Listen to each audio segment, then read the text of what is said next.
ओम शांति। आज तो इस सभा को देख के ऐसे लग रहा है कि वतन से बाबा और दादी दोनों ही आप सभी को देख रहे हैं, क्योंकि ये सभा ऐसे लग रहा है कि जैसे होली हंस की सभा है। क्योंकि जब दादी भी खुद ब्राह्मण अपनी बाबा की बच्चों को देखती थी तो तुरंत ही दादी सभी की याद लेके बाबा तक पहुंच जाती थी।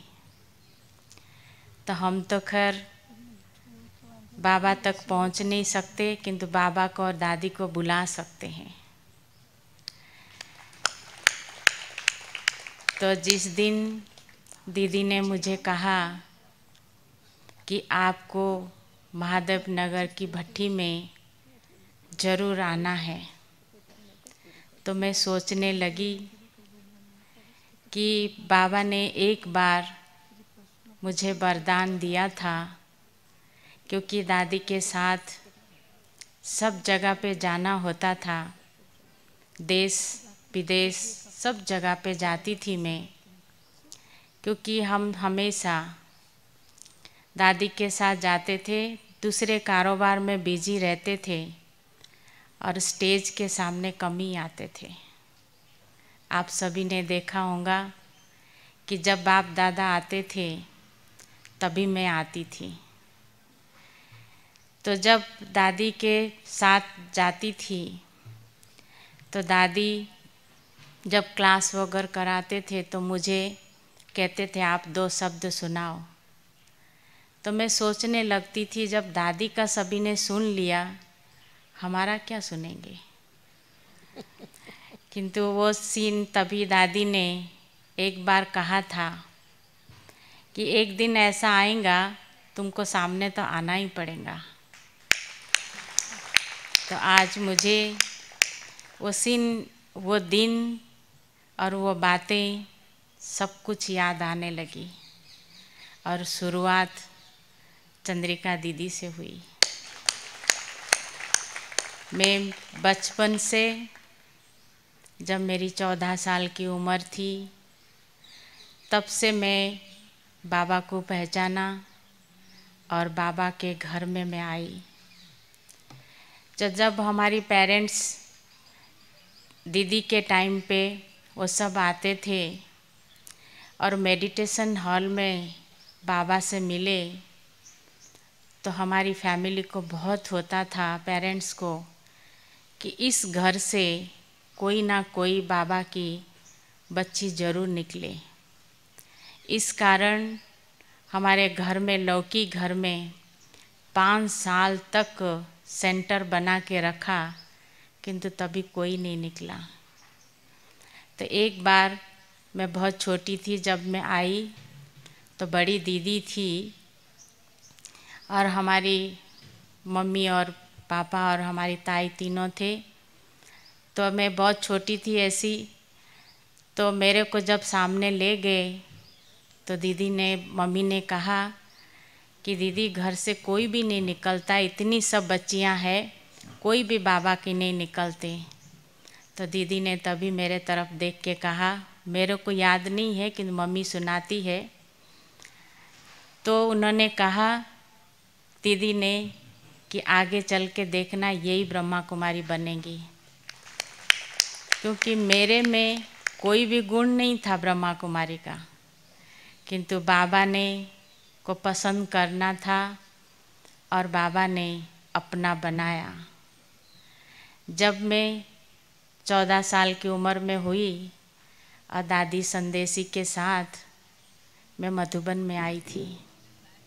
ऐसे आंगन में आपने सभी ने देखा होगा, पांडव वन में आंगन में ऐसी घूम फिरते थे, तो मेरे ऊपर दादी प्रकाशमणि और दादी गुलजार की नज़र पड़ी।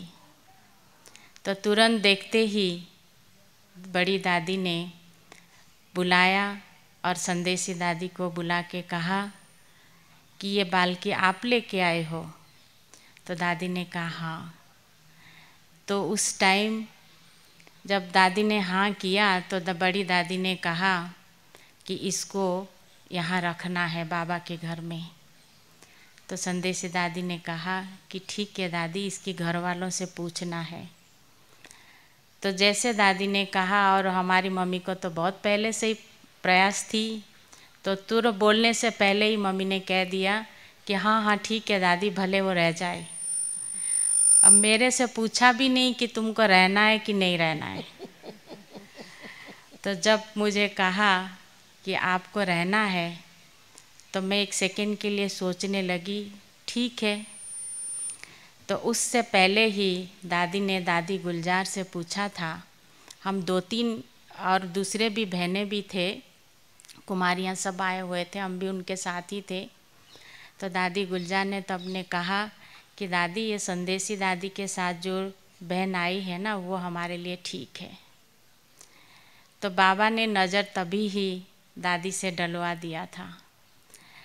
और उसके बाद जब हम रहने लगे तो आप सोचो दादी के साथ रहना, ऐसी एक जनों से सर्टिफिकेट नहीं लगती थी, क्योंकि दादी बड़ी दादी ने पास किया, दादी गुलजार ने पसंद किया, फिर और कौन रह। अच्छा खेल हो गया ना एक प्रकार के, और हम सभी को बाबा की याद आ गई। तो जब हमको दोनों दादियों ने पसंद किया, और आप सभी को पता है फिर दूसरा कौन पसंद किया होगा? अव्यक्त बाप दादा। फिर उसके बाद जब हम बाबा से मिले तो बाबा ने तभी स्टैंप लगवाया कि आपको दादी के साथ रहना है। तो जब मैं पहली बार ओम शांति भवन में बाबा से मिली तो आज जो बाबा ने कहा कि निश्चय बुद्धि, क्योंकि मैं तो सबकी कहने से बाबा की बन गई थी और हाँ किया था, किंतु मेरे मन में कुछ कुछ संकल्प जरूर चलता था। बाबा ने तो पसंद किया, किंतु जैसे बाबा हमारे से पेपर लेता है, टेस्ट पेपर, हमने भी बाबा है कि नहीं वो भी पेपर लिया। क्योंकि जब बाबा आए थे ओम शांति भवन में तो हम पूरी रात बैठते थे। तभी मैं शुरू हुआ था दादी के साथ रहना। मैं के कोने में बैठी हुई थी ओम शांति भवन के, आज भी मुझे याद है, 2 नंबर गेट के पास। तो वहाँ जब मैं बैठी थी तो मैं देख रही थी सभी दृष्टि ले रहे हैं और बाबा से 5-5 मिनट तक बात भी कर रहे हैं और सब मिल रहे हैं, जा रहे हैं। तो तभी मैं वहाँ बैठे बैठे एक सोच रही थी कि ये सब बातचीत तो कर रहे हैं, सचमुच भगवान आके बोल रहा है, और यदि सचमुच भगवान आया हुआ है तो आज वो मुझे बुला के टोली ज़रूर खिलाए। तो मैंने देखा कि जब ये संकल्प करके मैं बैठी हुई थी तो जब बाबा सुबह 4 बजे 4:30 बजे जाते थे तो बाबा खाते खाते जब बड़ी दादी खिला रही थी तो खाते खाते बाबा ने ऐसे हमारे तरफ अंगुली करके कहा उसको बुलाओ। तो तभी सोचने सभी हमारे आगे जो बैठे थे सब सोच रहे थे हमको बुलाया, तो कोई खड़े हो रहा है, कोई हाथ ऊंचा कर रहे, किंतु मैं खुद बैठी थी। मेरे मन में एक और संकल्प उत्पन्न हुआ कि मेरे नाम लेके भी बुलाए। तो जब ऐसी मैंने संकल्प किया तो बड़ी दादी को बाबा ने कहा वो नीलू बच्ची है ना, उसको बुलाओ। तो मैंने देखा कि फिर जब बाबा ने ऐसे बोला तो दादी तो जानती थी मेरे को।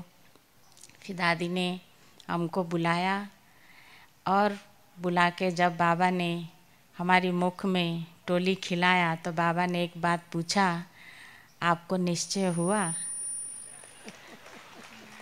तो हमने बाबा को कहा, जी बाबा, उस दिन से आज दिन तक मेरे निश्चय में कभी भी संशय नहीं आई, क्योंकि सचमुच मैंने देखा कि बाबा ही हम सभी को चला रहा है और बाबा ही हमारी सबकी मन के बात को जानता है। तो ऐसे ही आज तो मैं, जैसे दीदी ने कहा कि सेवा करते करते मैं अपने को बहुत भाग्यवान समझती हूँ। शायद कोई ऐसा होगा 84 से लेके 2017 तक मैंने कभी बाबा से मिलने का मिस नहीं किया। सभी का मिस हुआ होगा, दादियों तक भी सभी का मिस कहीं ना कहीं हुई होंगी, किंतु हमारा कभी नहीं मिस हुआ। तो जो बाबा का साथ और दादी का साथ जो रहा, आज तक चलती रही हूँ, आगे भी चलूँगी। और मैंने देखा दादी की, जैसे हम सुनते हैं कि दादी और बाबा दोनों ही जैसे एक समान बन के चलते थे। आज हम देखते हैं कि दादी की जो विशेषताएं थी हम सभी को पता है, क्योंकि दादी के अंदर जो एक दिव्यता, एक अलौकिकता, वो जो एक दर्शनीय मूर्त की तरह है दिखाई देती थी। क्योंकि बाबा की जैसे सामने सब कुछ आता था, दादी के सामने भी सब कुछ आती थी।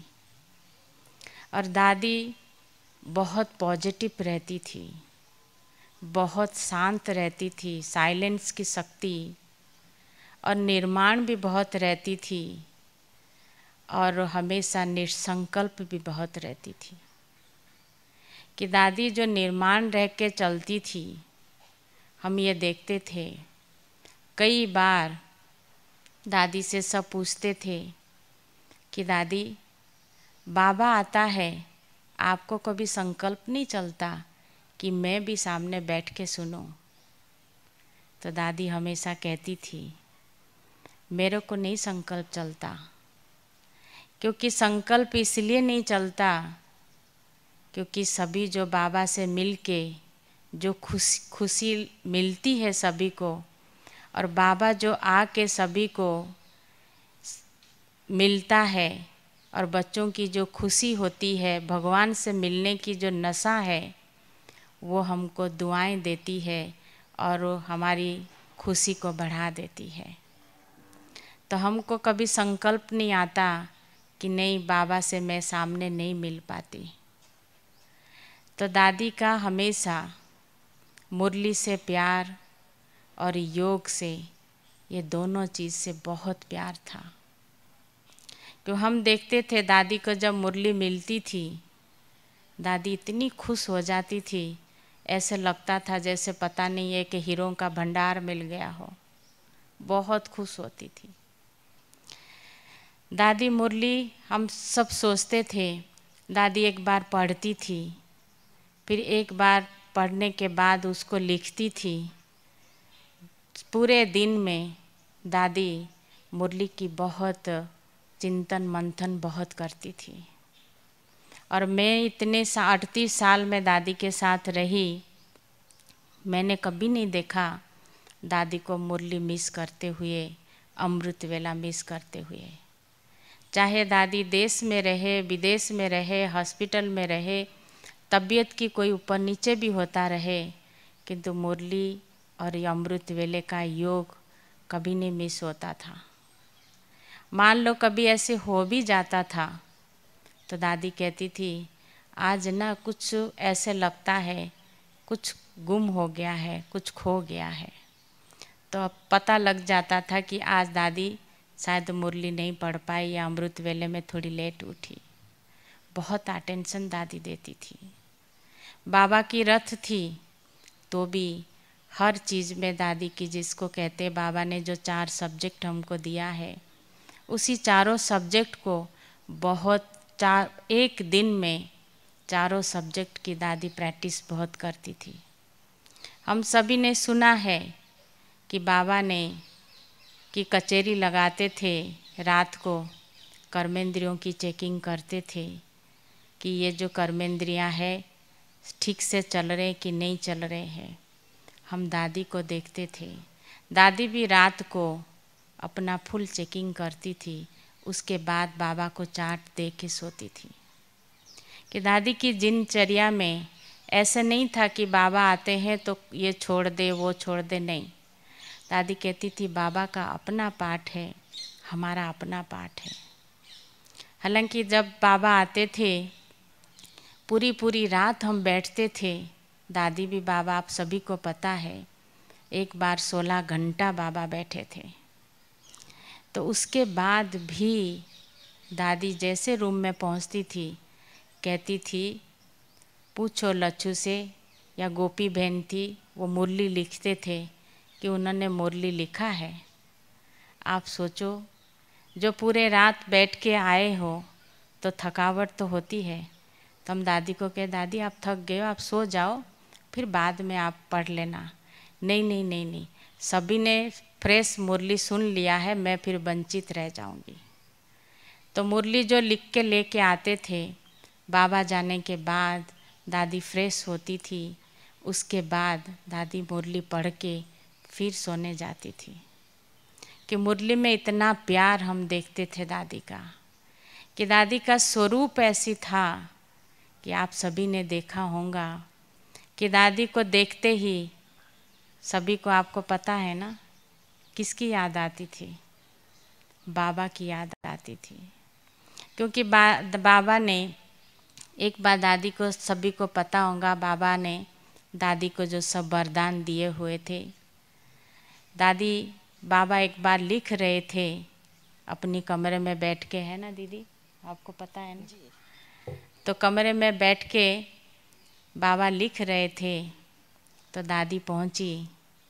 जैसे पहुंची तो देखा, तो दादी को देखते ही बाबा ने कहा कि बच्ची एक दिन ऐसा आएगा जो जैसे बाबा की पत्र पढ़ के सभी खुश होते हैं, भरपूर होते हैं, एक दिन आपका लिखत भी ऐसे जाएगा, सब पढ़ के खुश होंगे। तो एक बार ऐसे ही बाबा दृष्टि दादी की नैनों को देख के कहा था, आपकी वाणी और आपकी दृष्टि आगे चल के बहुत सेवा करेंगी।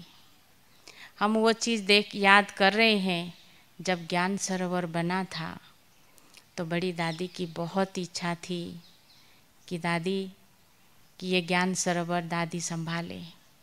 हमको आज भी वो दिन याद है, बाबा के सामने दादी ने बात रखा, बाबा ने कहा बच्ची को बेहद में रखो, आगे चल के बच्ची की चित्र और चरित्र सेवा करेंगी।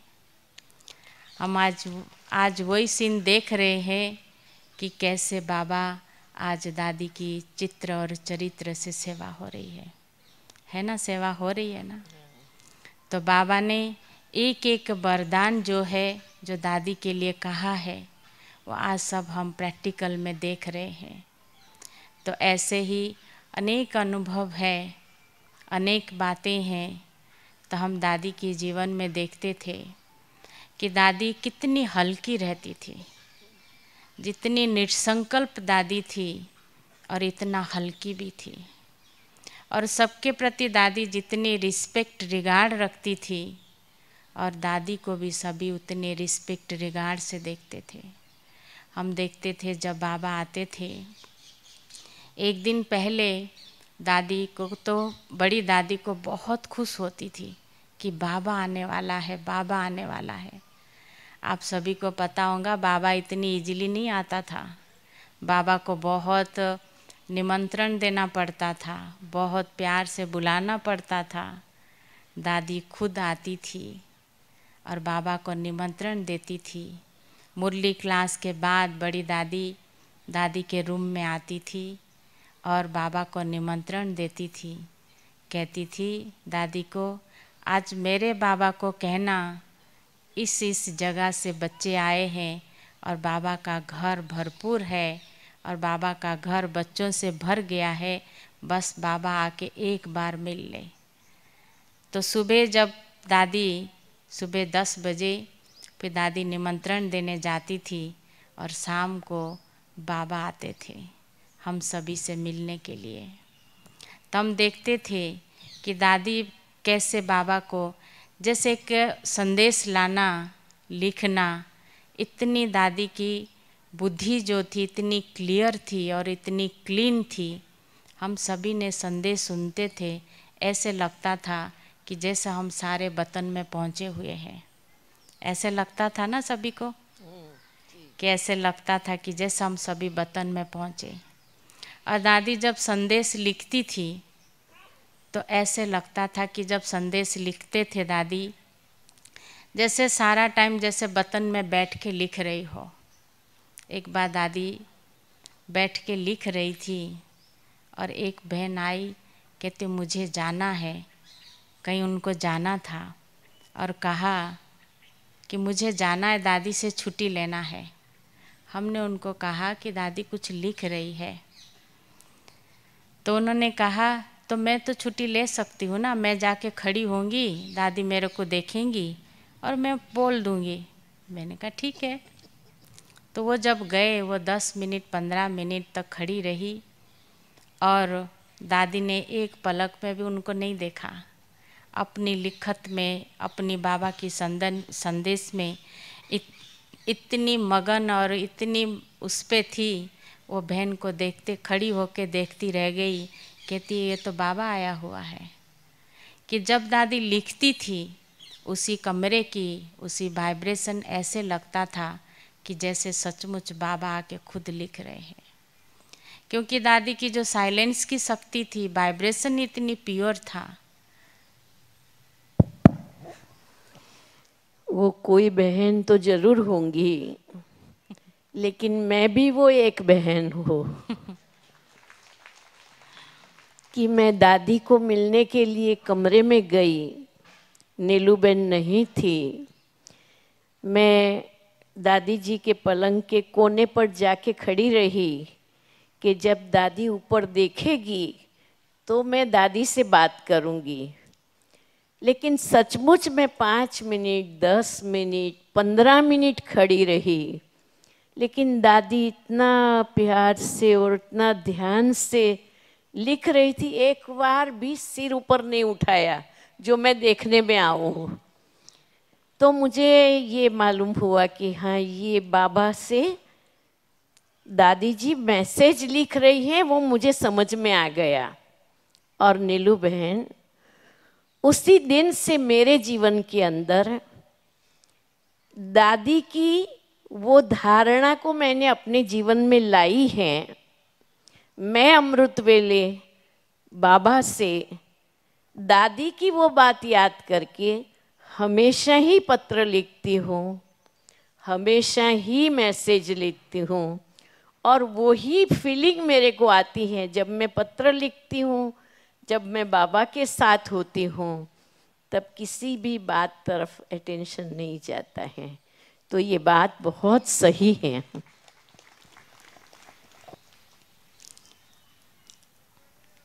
तो इस तरह से दादी का जो निसंकल्प और हल्कापन होता था, तो हम देखते थे दादी खुद भी बहुत हल्की रहती थी, दूसरों को भी बहुत हल्का कर देती थी।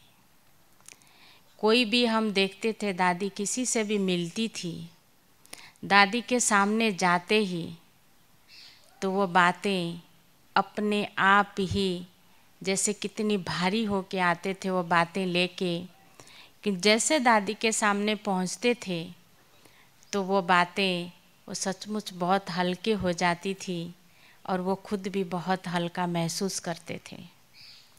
क्योंकि दादी हमेशा कहती थी कि हम वातावरण को इतनी पावरफुल बना के रखें, जो भी व्यक्ति आए उसको जो भी चाहिए वो मिल सके। वातावरण तो पावरफुल दादी का रहता ही था। हम सचमुच देखते थे जब बाबा जिस दिन आते थे उस कॉटेज में कोई भी आता था, कितने भी आवाज़ करके वो गेट के अंदर आते थे, जैसे दादी के कॉटेज के अंदर एंट्री होते थे वो अपने आप ही साइलेंस हो जाते थे, क्योंकि दादी की साइलेंस की शक्ति की इतनी ऑरा होती थी, उसमें आसपास वाले भी सब शांत हो जाते थे। तो ऐसी दादी हल्की भी उतनी करा देती थी, कितनी बड़ी भी प्रोग्राम हो, कितनी बड़ी भी कोई बातें हो, कुछ भी हो, आप दादी के सामने रखो, दादी हल्की सी धीरे से मुस्कुराते हुए एक शब्द कह देती थी, कोई बात नहीं, बाबा बैठा है ना, बस आप बाबा को बोल दो और बाबा सब कुछ संभाल लेगा और आपको युक्ति बता देगा। तो हम देखते थे कि दादी खुद भी कैसे सभी को हल्का करके रखती थी। हमारी लाइफ में हमने कभी नहीं देखा दादी को, कभी कहीं भी बड़े बड़े प्रोग्राम में जाते थे, इतने सभी प्रोग्राम होते, सब टेंशन में आ जाते थे, किंतु मैंने देखा दादी चाहे देश जाए विदेश जाए कहीं भी जाए, उसको वातावरण को बहुत हल्का बना देते थे और सब कार्य जो है, जितनी भी डिफ़िकल्टी कोई कार्य होता था, बहुत सहज और सरल हो जाता था। एक बार हम कहीं बाहर गए थे विदेश में, एक जगह ऐसी था, तो बहुत जैसे प्लेन में कम से कम हम लोग 13-14 घंटा बैठ के गए थे। जाते ही दादी क्लास में गई, क्लास पूरा करके आई। आने के बाद दादी को रेस्ट करना था, मैं कुछ थोड़ा बहुत ऐसे भोजन बनाया।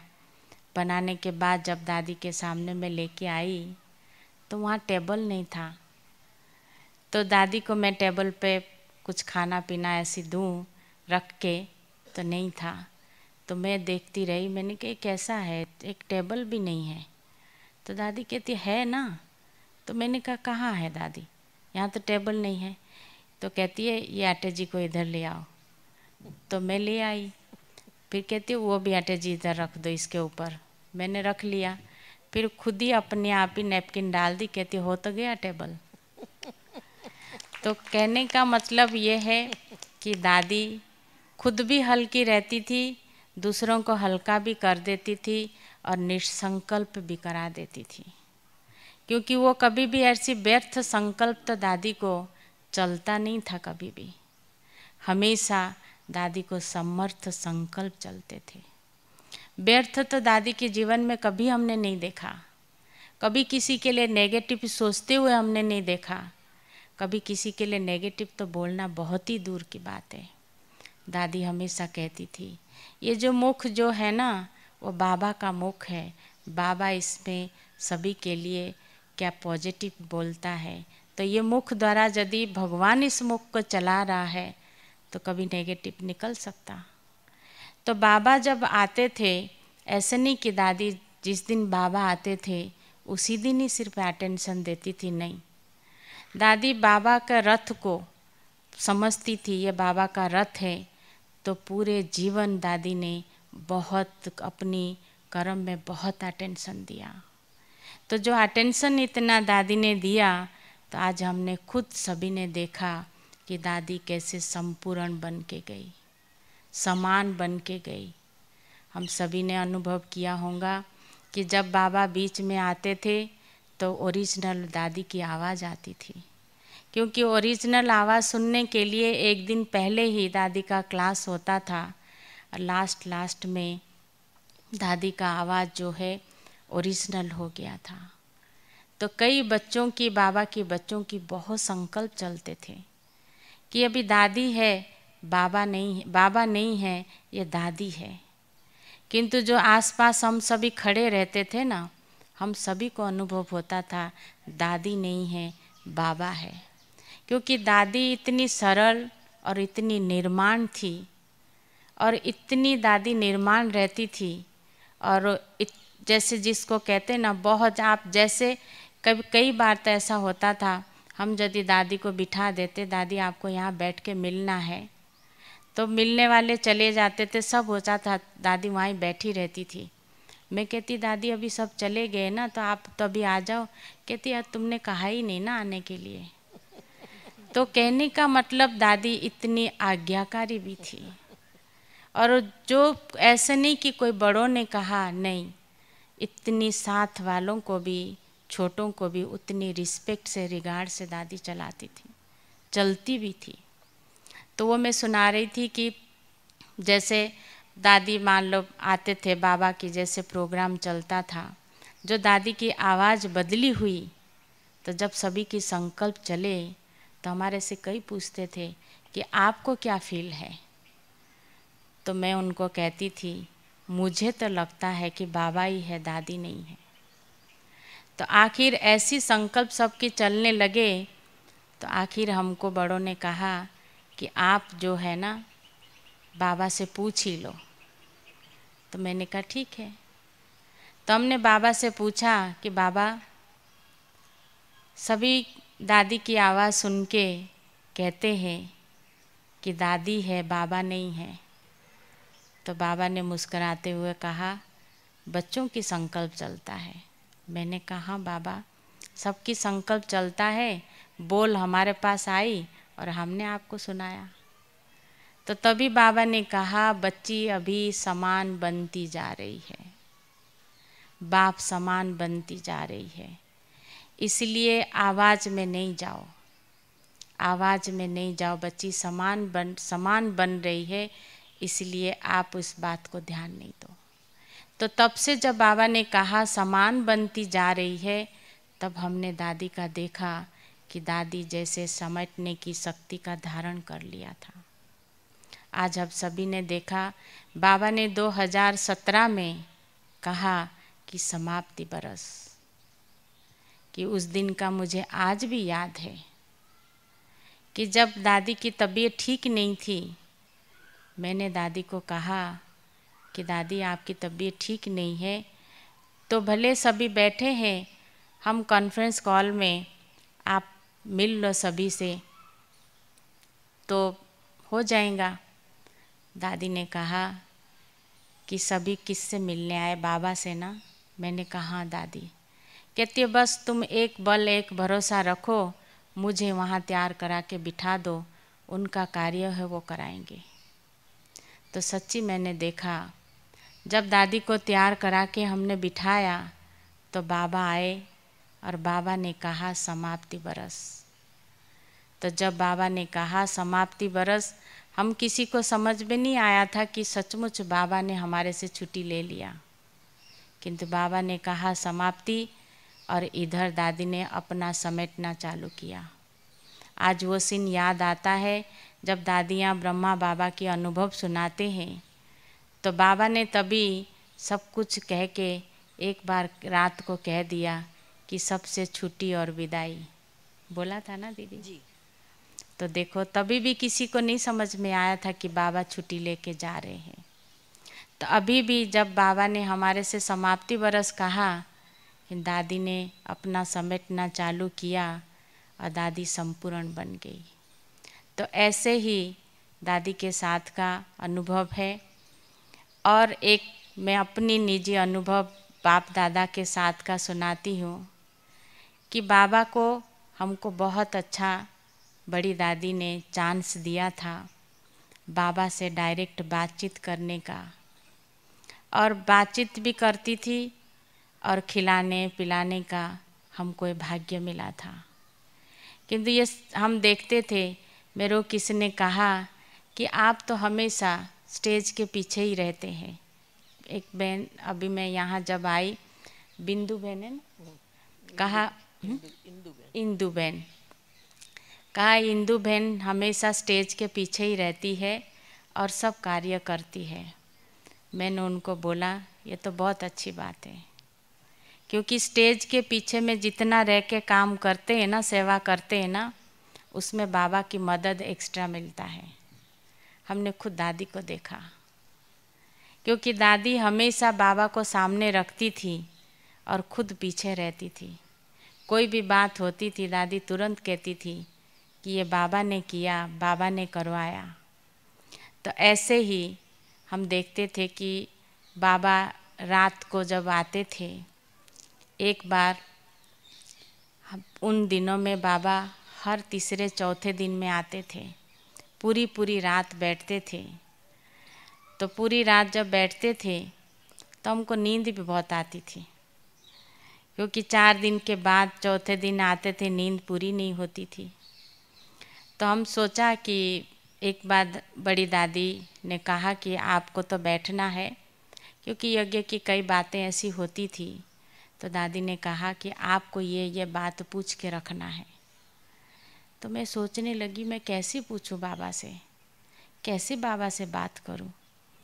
तो दादी ने तो कहा, मैंने कहा दादी कि मैं कैसे बात करूं बाबा से।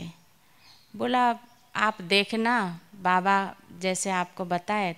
मैंने कहा बाबा बोलेंगे तब तो कहा नहीं बाबा नहीं बोलेंगे, आप चांस देख के बात करना। तो मैं सोचने लगी कैसे मैं बात करूं बाबा से। तो संकल्प चलता रहे, बाबा सबसे मिलते रहे और मेरी संकल्प चलता रहे कि मैं कैसे बात करूं, ये कैसे पूछूं, क्या करूं। तो मैं साइड में होके बैठ गई, मोहिनी बहन टोली दे रही थी और मैं बाजू में बैठ गई। तो मेरे को घड़ी घड़ी मोहिनी बहन कहती है कुछ बात है क्या। मैंने कहा नहीं। तो मैं मोहिनी बहन को जवाब दूं और बाबा की तरफ देखूं कि बाबा क्या देख रहे हैं। और बाबा तो अपनी मस्ती में और सबसे मिल रहे और मेरे तरफ देखे ही ना बाबा। तो मैंने कहा अभी मैं क्या करूं जब बाबा मेरे को देखे। तो मैं जाके फिर सामने बैठ गई, तभी भी बाबा नहीं देखा, क्योंकि मैं ये देख रही थी कि बाबा मेरे को देखे और मैं जाके बात करूं। तो देखा मैंने, थोड़ी देर के बाद बाबा ने जैसे दृष्टि देते देते एक साइड से ऐसी देखा मेरे को। तभी मुझे समझ भी नहीं आया कि बाबा ने मेरे को देखा, माना बात करनी चाहिए मुझे। नहीं आया तो मैं चुपचाप बैठ गई। तो दादी, बड़ी दादी फिर 3-3:30 बजे आई, कहती आपने बाबा से पूछा। मैंने कहा बाबा मेरे तरफ देखा ही नहीं तो मैं कैसे पूछूं।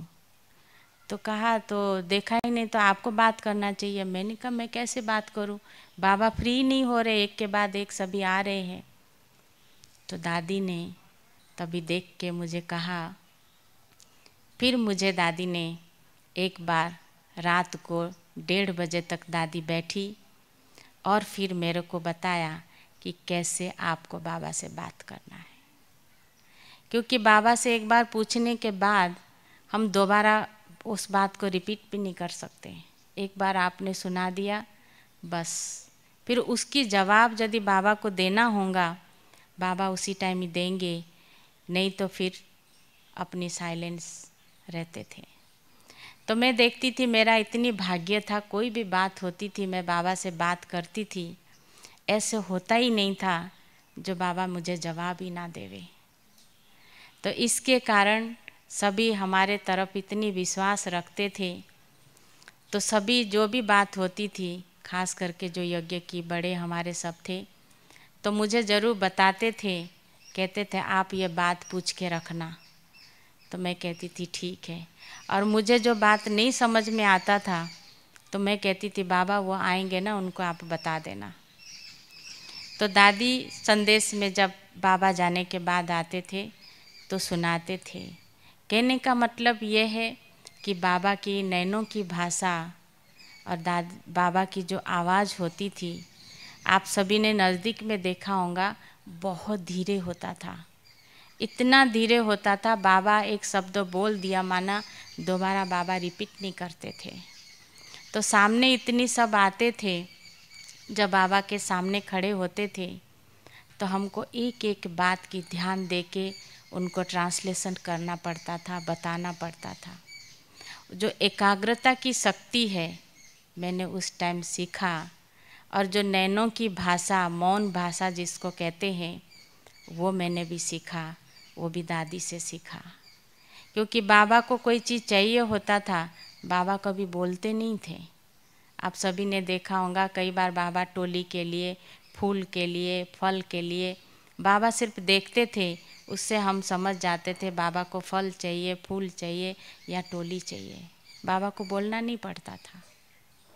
तो जो एकाग्रता रहते थे तो उसके कारण ही मैं देखती थी वो एकाग्रता की शक्ति मुझे वो स्टेज पे ही सिर्फ मिलता था, उसके बाद मेरी एकाग्रता नहीं रहती थी। वो स्टेज पे इतनी एकाग्रता रहती थी, चाहे बाबा 8 घंटा रहे, 10 घंटा रहे, 4 घंटा रहे, तो वो एकाग्रता की शक्ति रहती थी। क्योंकि तभी हम एकाग्रता रह सकते हैं, तभी जब एकाग्रता हम रहते हैं तभी बाबा की हर बात को हम समझ पाते हैं और नज़दीकता का अनुभव भी कर पाते हैं। यदि हमारी बुद्धि इधर उधर होती है, जैसे बाबा कहता है ना, बाबा खजाना बांटता है, और यदि हमारी बुद्धि इधर उधर होती है, वो खजाना हमारा मिस हो जाता है। तो ऐसी मैं समझती थी कि यदि हमारी बुद्धि इधर उधर हुई तो बाबा जो सबको दे रहा है और हमको जो दृष्टि दे के बता रहा है वो मिस हो जाता था। तो एक बार का अनुभव है कि जब ऐसी मैं जब सुना रही थी कि मैं एक बार थक गई थी। थकने के बाद मेरे को दादी कहती थी बाजू के रूम में आप सो सकते हो। मैंने कहा ठीक है दादी, क्योंकि बाबा रहते थे तो ऐसे जा भी नहीं सकते थे, वहाँ ही रुके रहते थे। तो एक बार जब मुझे नींद आई है, तो हंसी की बात है, तो मुझे जब नींद आई तो मैंने क्या किया, जहाँ मेरे को बताया था वहाँ नहीं सोई मैं। पीछे क्या होता था, स्टेज के सब गद्दे बिछते थे ओम शांति भवन में, वो एक पीछे रूम था, वो गद्दे बहुत रखे हुए होते थे। तो हमने कहा ये जगह सबसे बेस्ट है, यहाँ कोई देखने वाला भी नहीं है, मैं अपना नींद पूरी कर लूँगी, ऐसी सोच के। और एक भाई था, तो क्योंकि दोनों कैबिन में आप सबको पता है सब भाई लोग बैठे होते थे, तो मैं जाके वहाँ सो गई और वो भाई ने मेरे को बाहर से कुंडी लगा दिया। तो मैं जब सो गई तो क्या हुआ कि इसके बीच में बाबा को बहुत खांसी हुई, क्योंकि किसी ने अगरबत्ती वगैरह जला दिया था, तो बाबा को बहुत खांसी हुई।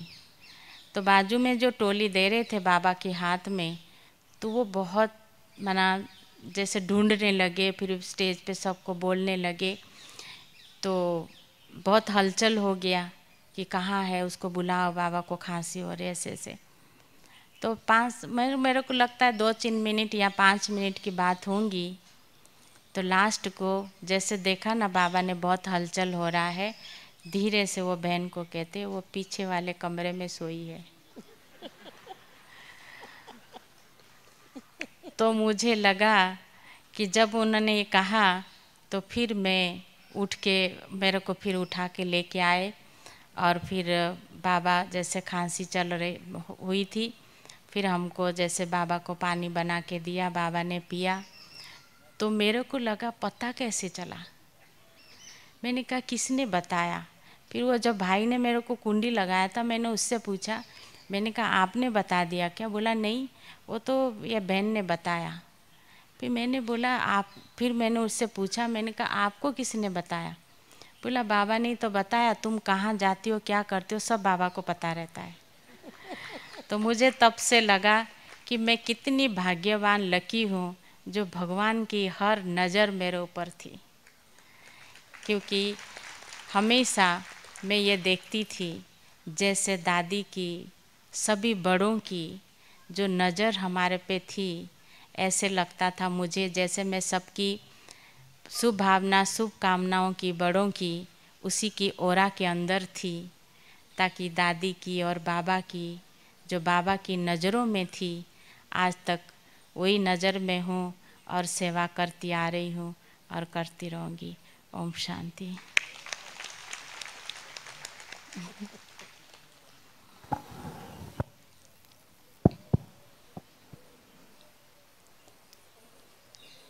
बाबा तो दादी गुलजार जी का ध्यान रखते ही थे।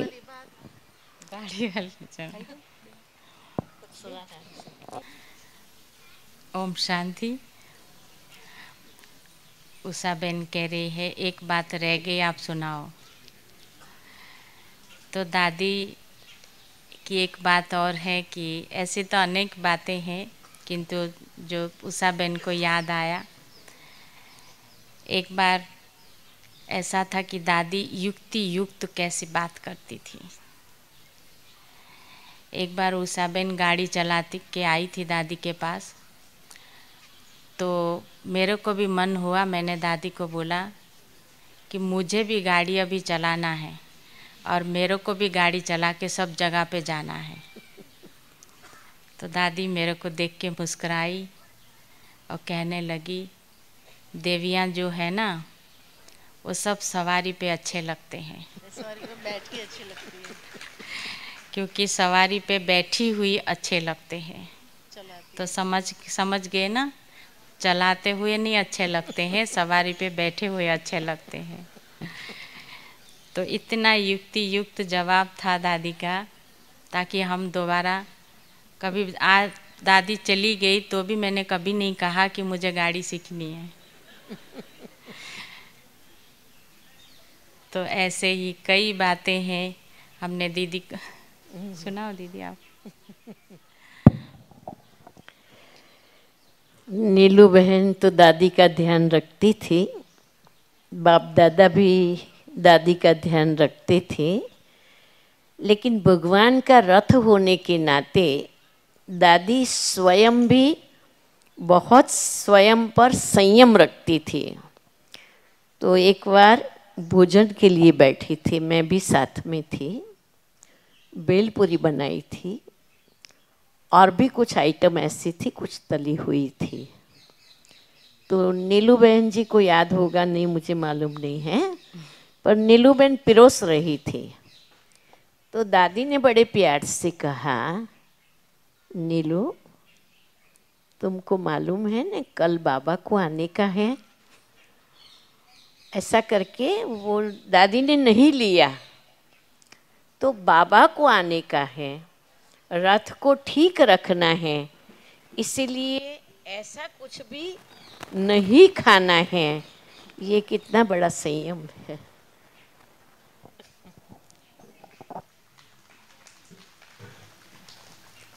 बाबा को आने से पहले तो दादी, जैसे सीजन चालू होता था तो दादी सबसे पहले कहती थी कि अभी जो है शरीर की चेकिंग करा दो, ताकि ये शरीर ठीक रहे, अनेक आत्माओं को लाभ मिलेगा।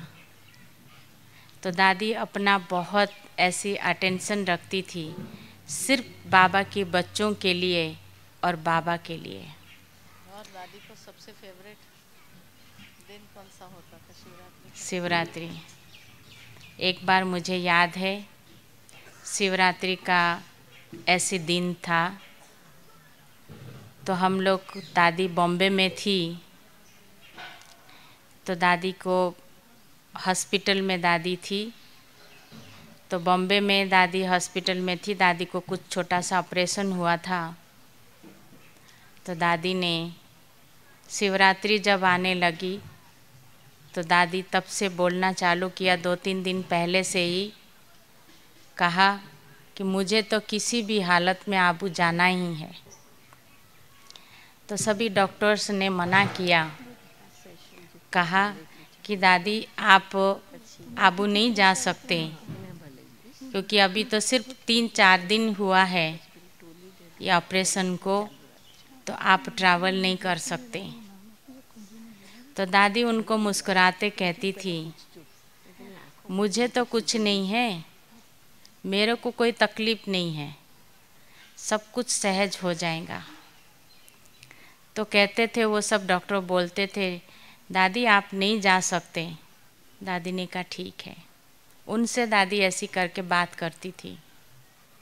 एक बार उसी दिन उसी टाइम दादी सबको कहती थी जाना तो है ही। तो दादी जब कह देती थी जाना है, हम दादी को कहते दादी कोई बात नहीं, एक दिन बाद में चले जाएंगे, कोई ऐसी बात थोड़ी है। तो तब तक दादी फिर चुप हो जाती थी। तो मैंने कहा दादी आपको अभी ऐसा है, आपको बिठा के नहीं ले जा सकते, हम प्लेन में नहीं जा सकते। तो कहती थी तो नहीं जा सकते ना, हम कहते थे नहीं दादी अभी नहीं जा सकते, और सभी डॉक्टर्स भी मना कर रहे हैं।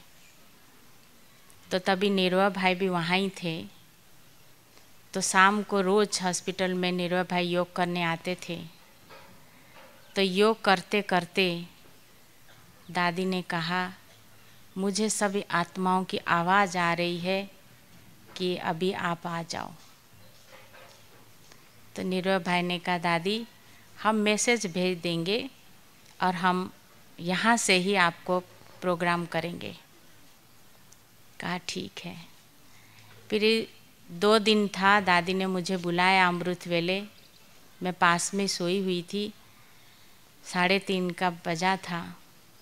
दादी ने बुला के कहा कि ऐसा कुछ नहीं हो सकता जो यहाँ से मैं आबू तक पहुँच जाऊँ और फिर आ जाऊँ। मैंने कहा दादी एक ही चीज़ हो सकती है, किसी की प्राइवेट प्लेन हो तो, नहीं तो नहीं। तो जब ऐसे बोला तो दादी ने चुप रह गई, कहती अच्छा। किंतु दादी को आना था, बाबा को आना था, और दादी के अंदर जो दृढ़ संकल्प था वो बाबा ने दृढ़ संकल्प, बाबा कहता है ना कि आप एक बार संकल्प दृढ़ करो तो बाबा मदद करके उसको विजय प्राप्त कराता है।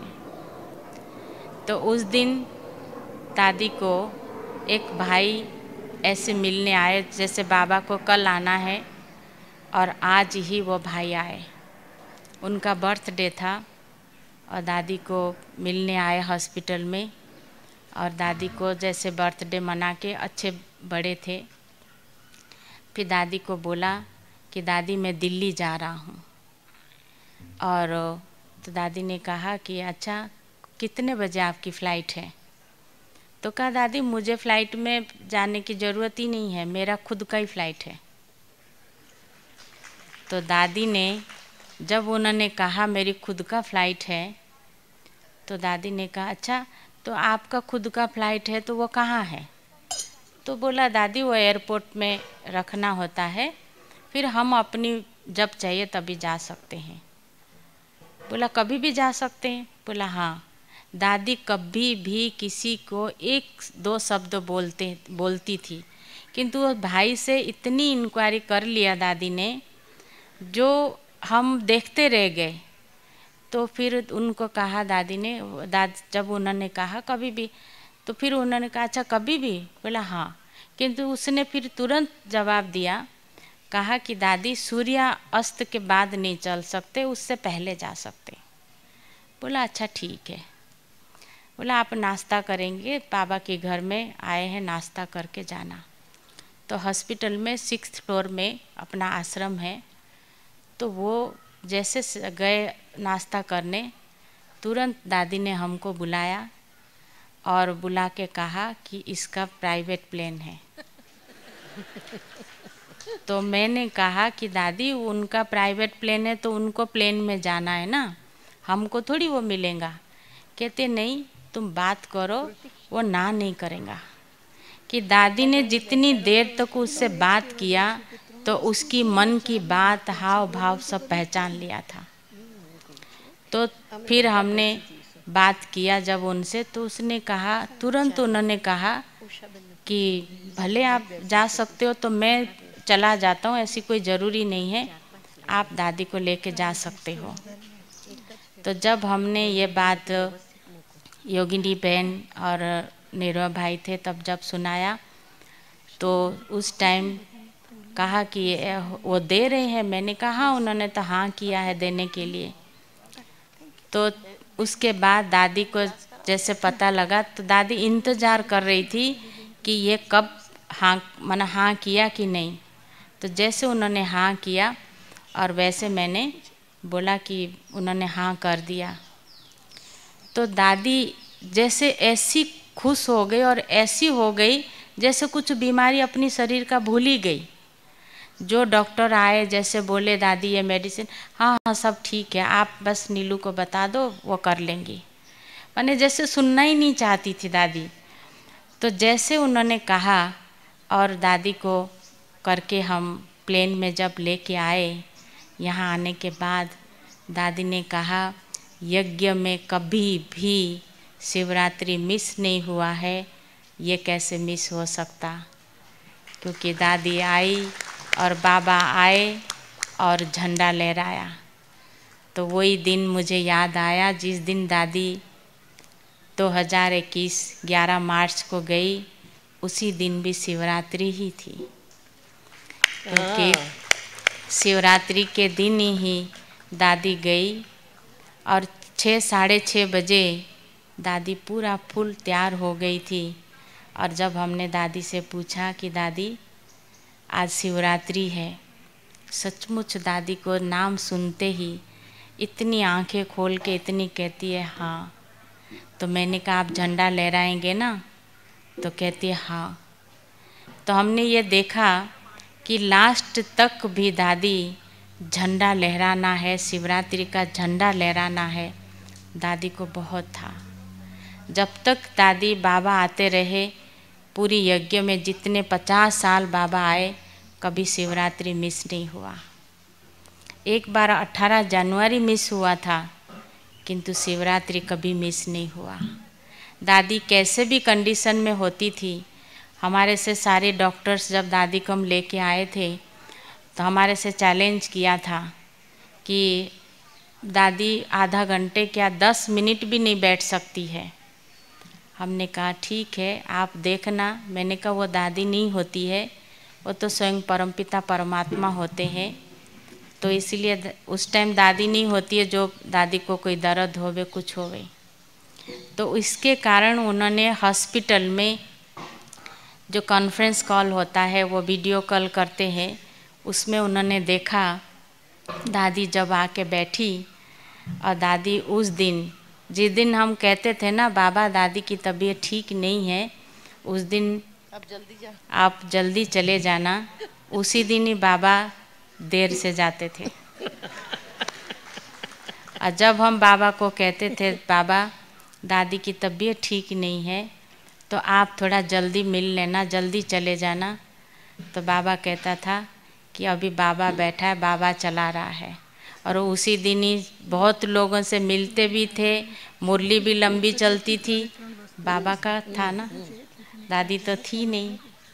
तो हम ये देखते थे कि उस टाइम जो डॉक्टरों से हम वायदा किया था, उन्होंने हमारे साथ चैलेंज किया था, उन्होंने सभी ने एक ही शब्द में कहा ये सचमुच भगवान का कार्य है, इनका रथ को स्वयं भगवान चला रहा है, ये कोई मनुष्य आत्मा का नहीं है। तो अंत समय पे जब दादी जा रही थी शिवरात्रि के दिन, तो हम सभी खड़े थे। तो सचमुच जैसे कहते हैं ना, जब ब्रह्मा बाबा को दादी ने पूरा फॉलो किया, तो जैसे बाबा गए तो बता के नहीं गए, ना किसी को महसूस करने दिया। दादी भी उस दिन सुबह इतनी अच्छी थी और इतनी अच्छी तरह से दादी सबसे मिल के दृष्टि दे के ऐसे गई जैसे सचमुच बाबा आके उनको लेके गया। तो आप सभी ने देखा होगा बाबा जब छुट्टी लेके जाते थे तो क्या करते थे, सबको दृष्टि दे के फिर बाय बाय करते थे, आंखें बंद करते थे।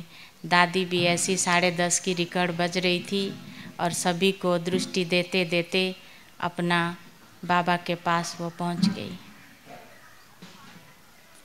ओम शांति। और कुछ नहीं, आपको कुछ कहना?